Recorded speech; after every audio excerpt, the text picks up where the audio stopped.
Hi, welcome to 4 Minutes of Film with me, Rhianna. 3 films to review this week. Foxcatcher with an interview from Channing Tatum, Into the Woods with an interview from Anna Kendrick, and Taken 3 with Liam Neeson. Let's start with Foxcatcher. Channing Tatum and Mark Ruffalo play the Schultz brothers, who were Olympic wrestlers, and Steve Carell plays John DuPont, a spoilt millionaire who basically wants to take them under his wing, sponsor them, mentor them, and that leads to some very, very bizarre results. I want, more than anything, to win a gold medal. And we have someone who could do that. And we're gonna win a gold medal, John. How are you feeling about it? I feel very good about it. I'm a little concerned that there are some psychological issues. Steve Carell is remarkably changed. He has the prosthetic nose and the teeth, and that's what everyone's talking about. And although it really enhances his performance, it's kind of distracting at times as well. Channing Tatum also had prosthetic ears, and he's had that a couple of times in his movies. So when I spoke to him, I asked him if he's getting a bit of a complex about his ears. I've always had a complex about my ears. They've stuck out since I was a kid, so it's just funny that they're sticking stuff on them now to make them even bigger. Most wrestlers, and especially Mark Schultz, had very, very cauliflowered ears, and they wear them kind of like badges.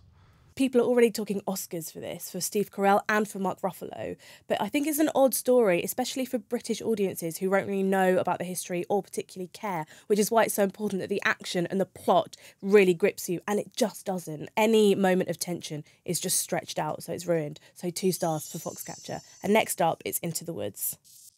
This is a musical first shown in the 80s, centred around some of the most famous fairy tale characters who meet in the woods one way or another. Well, she might just as easily have run away from you. Yeah, but she didn't. Yeah, but she might have done. But she didn't. But she might But have she done. Who cares? Cow's gone. Get it back. Get it back. We were just about to do that, but here, in the meantime... Get away from me with that, you fool. I can't touch it.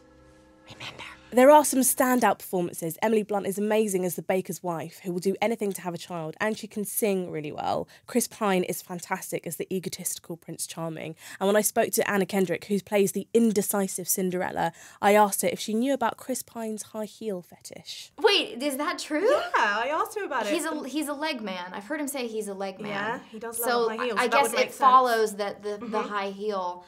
God, the man slipped a shoe on me, and I didn't you know didn't he know had he a shoe fetish. Oh, I could have had so much fun with that. Wasted moment. What the hell? It's a bit Les Mis in that they sing absolutely everything using the same musical refrain, which starts to grate after a little while, or 5 minutes if you're me. And it doesn't do one thing quite well enough, so the music wasn't particularly memorable. You don't come away singing one song. It wasn't funny or witty enough to all hang together particularly well, and it's too dark for really young children to love, like you would expect from a classic Disney film. So 2 stars for Into the Woods. And finally, it's Taken 3.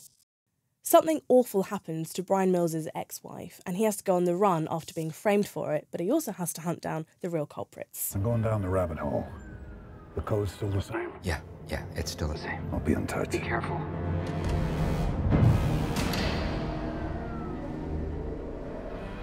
This is the 3rd outing for Liam Neeson as Brian Mills, so it's almost become like routine for him. And I asked him, when he first arrives on set, on that very first day of filming, what is his routine in his trailer? I measure it to make sure it's the biggest. That's what you have to do. Check that the costume's there and start putting it on and look at myself in the mirror and go, God, you're sexy. And go, it's showtime. Here we go again. No one gets taken, which works so well in this film's favour because it is completely different from the first 2. There are plenty of clunky moments, like when Brian's ex comes around for dinner and I thought it was a dream sequence because it was just so awkward and out of place. But they obviously have a lot of fun and the action is there. They haven't reinvented the wheel, but I was still entertained, so 3 stars for Taken 3. Next week, I'm so excited to be reviewing Whiplash for you, along with Wild and American Sniper. So click here to subscribe and catch that then.